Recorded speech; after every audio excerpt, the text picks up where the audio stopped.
십자가를 질 수 있나 주가 물어보실 때 죽기까지 따르오리 성도 대답하였다.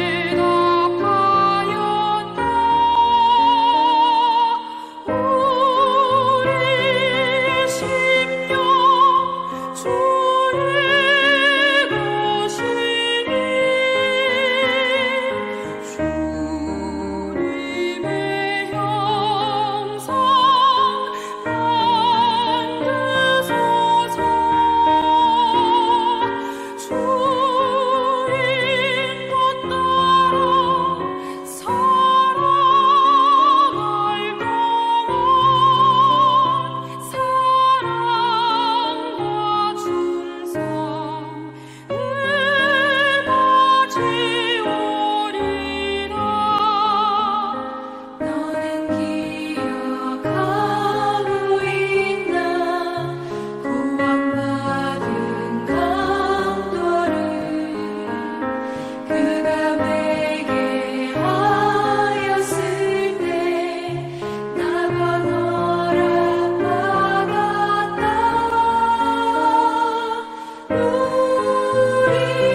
자비로우신 하나님, 저희를 사랑하사 고난의 길을 걸어가신 주님을 한 주간 묵상하도록 허락하여 주심을 감사드립니다.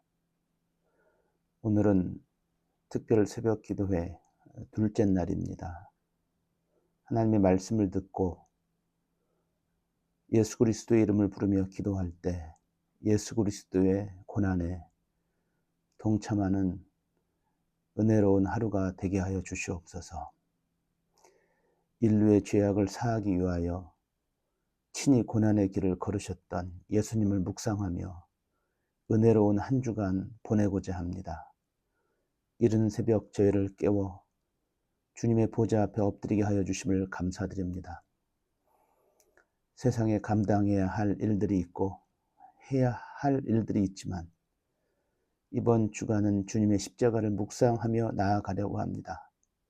주어진 시간 동안 하나님의 사랑과 주님의 고난의 묵상으로 우리의 죄됨을 알고 세상의 악함을 보게 하시고 세상을 사랑하시려 고난의 길을 걸어가신 주님의 마음을 더 깊이 알아가게 하옵소서.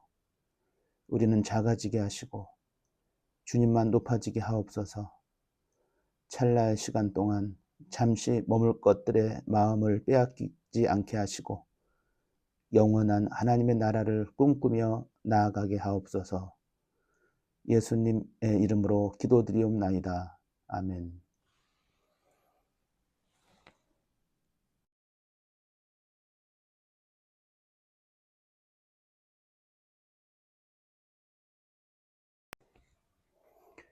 오늘 우리에게 주시는 생명의 양식입니다. 누가복음 23장 39절로 43절입니다. 달린 행악자 중 하나는 비방하여 이르되 내가 그리스도가 아니냐 너와 우리를 구원하라 하되 하나는 그 사람을 꾸짖어 이르되 내가 동일한 정죄를 받고서도 하나님을 두려워하지 아니하느냐 우리는 우리가 행한 일에 상당한 보응을 받는 것이니 이에 당연하거니와 이 사람이 행한 것은 옳지 않은 것이 없느니라 하고 이르되 예수여 당신의 나라에 임할 때에 나를 기억하소서 하니 예수께서 이르시되 내가 진실로 내게 이르노니 오늘 내가 나와 함께 낙원에 있으리라 하시니라. 아멘.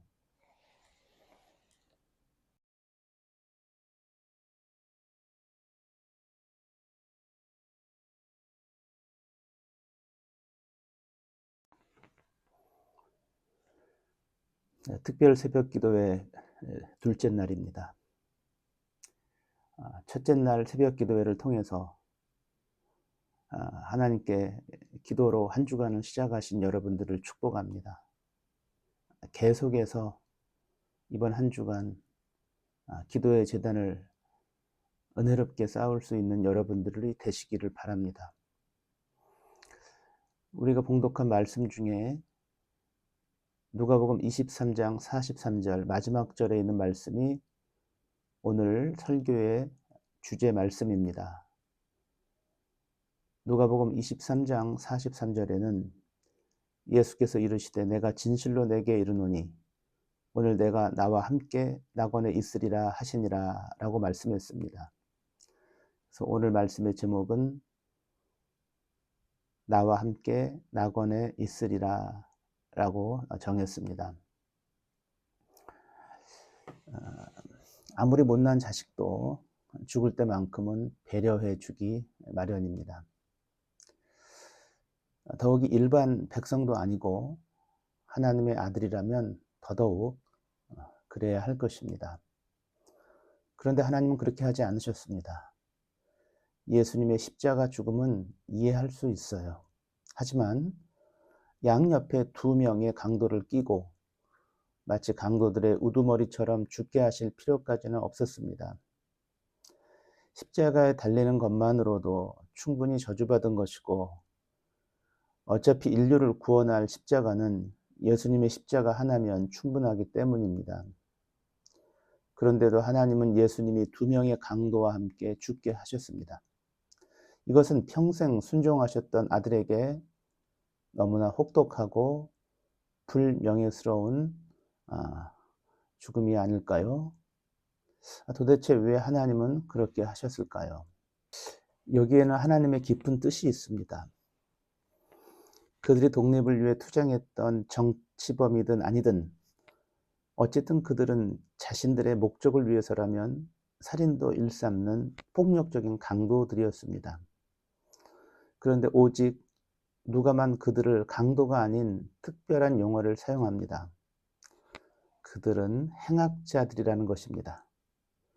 해골이라 하는 곳에 이르러 거기서 예수를 십자가에 못 박고 두 행악자도 그렇게 하니 하나는 우편에 하나는 좌편에 있더다 라고 말씀했어요. 여기서 행악자란 악을 행한 사람, 곧 악인이요 죄인이라는 뜻입니다. 누가가 강조하고 있는 것이 무엇일까요? 예수님은 바로 죄인들 사이에서 죽으셨다는 것입니다. 왜 하나님께서 죽는 순간까지 예수님 옆에 두 명의 죄인을 두셨습니까? 그것은 하나님과 예수 그리스도의 관심이 처음부터 끝까지 오직 죄인들에게 있었기 때문입니다. 하나님은 죄인들을 구원하시기 위해 독생자 예수 그리스도를 세상에 보내셨습니다. 죄인을 향한 아버지의 마음을 잘 아셨던 예수님은 공생의 기간 항상 죄인들과 함께 하셨습니다. 이런 말씀이 있죠. 건강한 자에게는 의사가 쓸데없고 병든 자에게라야 쓸데가 있느니라. 나는 의인을 부르러 온 것이 아니요 죄인을 부르러 왔노라. 마태복음 9장 12절로 13절에서 말씀합니다. 자, 그리고 예수님은 죄인들을 살리기 위해 스스로 죄인이 되셨습니다. 죄인 중에 하나처럼 모진 고문을 당하셨습니다. 그리고 죽어가는 마지막 순간까지도 양옆에 죄인들을 끼고 죄인들과 함께 죽으신 것입니다. 사랑하는 성도 여러분, 오늘 우리의 관심은 어디에 있습니까? 우리가 그리스도의 몸된 교회라면 교회의 모든 관심과 마음은 언제나 죄인들에게 있어야 합니다. 죄인 때문에 오셨고 죄인과 함께 사셨고 죄인들을 위해 죽으신 분이 우리 예수님이시라면 교회도 그래야 하는 것입니다. 오늘날 교회가 교회의 능력과 영광을 잃어버린 이유는 자꾸만 교회의 관심이 죄인이 아닌 다른 곳으로 변하기 때문입니다. 하나님의 마음이 있는 곳에 하나님의 능력이 있습니다. 하나님은 죄인들을 불쌍히 여기는 교회를 통해 구원의 역사를 이루어 가실 것입니다. 여러분의 모든 관심과 열정이 죄 가운데 죽어가는 행악자들에게 있기를 축복합니다. 그렇다면 예수님께서는 단지 죄인들에게 관심이 있음을 보여주시기 위해서 두 명의 죄인들과 함께 십자가에 못 박히신 것일까요? 결코 그렇지 않습니다. 본문은 죄인들과 함께 못 박히신 예수님께서 그들에게 어떤 일을 하셨는지 알려줍니다. 예수님은 단순히 죄인들 사이에서 죽기 위해서가 아니라 절망의 끝에 있는 그들을 만나시고자 죄인들 사이에서 죽으셨습니다. 그들은 참 불쌍한 자들이었습니다. 세상의 실패자들이었습니다. 불공평한 세상의 희생자들이었습니다. 그들은 십자가에서 죽기 위해 태어난 사람들이 아니었습니다. 하지만 그 어떤 만남도 그들을 죄로부터 살려내지 못했습니다. 그들은 그렇게 살다가 십자가 앞까지 온 것입니다. 그런 사람들에게 하나님께서 하신 일이 무엇입니까? 하나님은 6시간이나 예수님을 강도들 곁에 두셨습니다. 예수님을 찾아왔던 수많은 사람들이 있었지만 두 강도들처럼 오랜 시간을 그것도 바로 곁에서 함께한 사람은 없었습니다. 하나님은 가장 천하고 가장 절망적이고 가장 투자 가치가 없는 사형수들에게 예수님의 남은 모든 시간을 주셨던 것입니다. 바로 여기에 우리의 소망이 있습니다. 우리 하나님이 이런 죄인들에게도 가장 많은 시간을 할애하셨다면 오늘 우리는 그 어떤 죄인도 포기해서는 안 됩니다. 오늘 하나님께서 여러분의 잃어버린 자녀들과 함께 하실 것을 믿습니다. 우리 하나님은 어떤 죄인이라 할지라도 사랑하는 이들을 붙여주시는 사랑의 하나님이신 것입니다. 그 결과 어떤 변화가 일어났습니까? 두 강도 중에 한 강도가 구원을 받습니다. 이 사람은 몇 시간 전만 해도 예수님을 욕했던 사람입니다. 저주로 끝날 인생이었습니다. 무엇이 그의 마음을 변화시켰는지는 알 수 없습니다. 분명한 것은 그의 곁에 예수님이 계셨고 하나님의 아들이신 예수님을 만났다는 것입니다. 그의 회개는 예수님을 욕하는 자기 동료를 꾸짖는 것으로 표현되었습니다.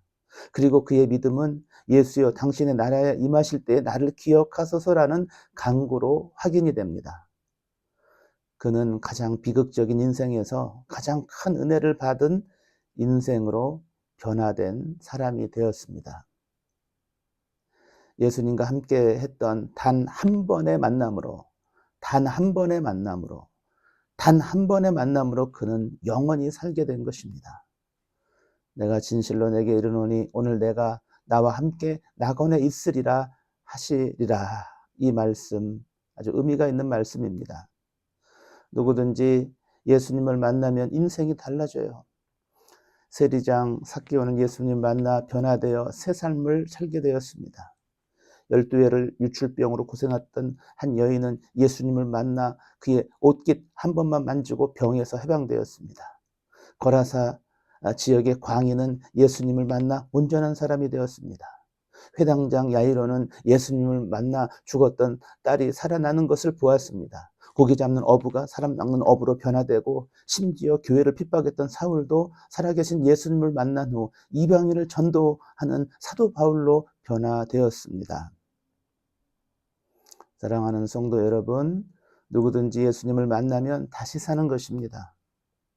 죽었던 간증이 살아납니다. 오늘 역사하시는 하나님을 믿게 되는 것입니다. 그러므로 우리의 가장 큰 소원은 오늘 우리가 예수님을 만나는 것이어야 합니다. 우리 주변의 사람들이 예수님을 인격적으로 만나 변화되기를 힘써야 되는 것입니다. 그러나 오늘의 문제는 교회가 하나님 만나기를 사모하기보다는 하나님이 주시는 것에 더 치중한다는 것입니다. 우리가 하나님과 만남을 사모하지 않기 때문에 우리 주변에서도 하나님을 만나는 역사가 사라지는 것입니다. 교회의 사명은 우리 주변의 모든 죄인들이 하나님을 만나 구원받고 그리스도의 제자가 되게 하는 것입니다. 어떻게 하면 우리가 죄인을 만나기 원하시는 생명의 도구로 쓰임받을 수 있을까요? 이를 위해 세 가지 중요한 기도를 소개하고 함께 기도하고자 합니다. 첫 번째는 주여 주여 오늘 내가 정결한 그리스도의 신부로 살게 하소서. 이사야 59장 2절에 보면 오직 너희 죄악이 너희와 너희 하나님 사이를 갈라놓았고 너희 죄가 그의 얼굴을 가리워서 너희에게서 듣지 않으시게 함이니라 라고 했습니다. 교회가 하나님의 능력과 영광을 회복하기 위해서는 가장 먼저 거룩한 삶을 회복해야 합니다. 그러기 위해서는 먼저 우리의 죄를 회개해야 합니다. 하나님은 죄를 싫어하십니다. 죄는 하나님을 만나 교제하는 것을 막습니다. 기도의 응답을 방해합니다. 그러므로 교회의 지도자들과 직분자들이 먼저 하나님 앞에 회개의 은총에 힘입어 거룩의 능력을 회복하도록 기도해야 합니다. 여러분은 날마다 거룩한 신부로 자신을 드리고 있습니까? 저와 여러분들이 자신을 되돌아보기를 바랍니다.